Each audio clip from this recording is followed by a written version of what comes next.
नमस्कार शासन या यूट्यूब चॅनल सरांचं खूप खूप स्वागत आहे. तर आताची घडीची सर्वात मोठी बातमी म्हणजे राज्य सरकारी कर्मचारी 3% महागाई भत्त्याबाबत आताची मोठी अपडेट.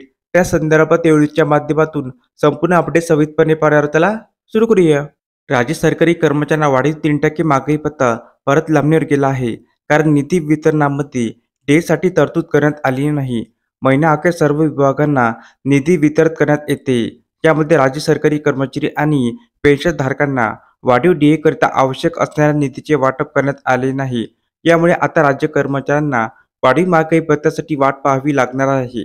महिला व बाल विकास विभागासाठी आवश्यक असणाऱ्या निधीचे वाटपासाठी सर्वाधिक निधी वितरित करण्यात येत असल्याने निधी शिल्लक न राहिल्याने राज्य कर्मचारी आणि पेन्शनधारकांना वाढीव भत्त्यासाठी पुढील महिन्यापर्यंत वाट पाहावी लागणार आहे. वाढीव महागाई भत्त्याचा निर्णय आता पुढील महिन्यापर्यंत लांबणीवर.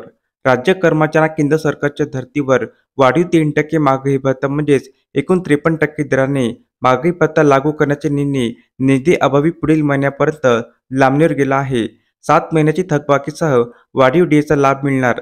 फेब्रुवारी महिन्यात वाढीव 3% महागाई भत्तासह जुलै 2024 पासून 7 महिने थकबाकीसह महागाई भत्ता अनुज्ञेय करण्यात येणार आहे. तर अशा प्रकारे राज्य सरकारी कर्मचाऱ्यांना केंद्र सरकारच्या धर्तीवर 3% महागाई भत्ता वाढीसंदर्भात अतिशय महत्त्वपूर्ण अपडेट या व्हिडिओच्या माध्यमातून आपण पाहिली आहे. तर हा व्हिडिओ आपल्यास आवडला असेल तर चॅनलला नक्की सबस्क्राईब करा, लाईक करा, कमेंट करा आणि असेच नवनवीन अपडेट मिळण्यासाठी शासन या यूट्यूब चॅनलला सबस्क्राईब करायला अजिबात विसरू नका. धन्यवाद.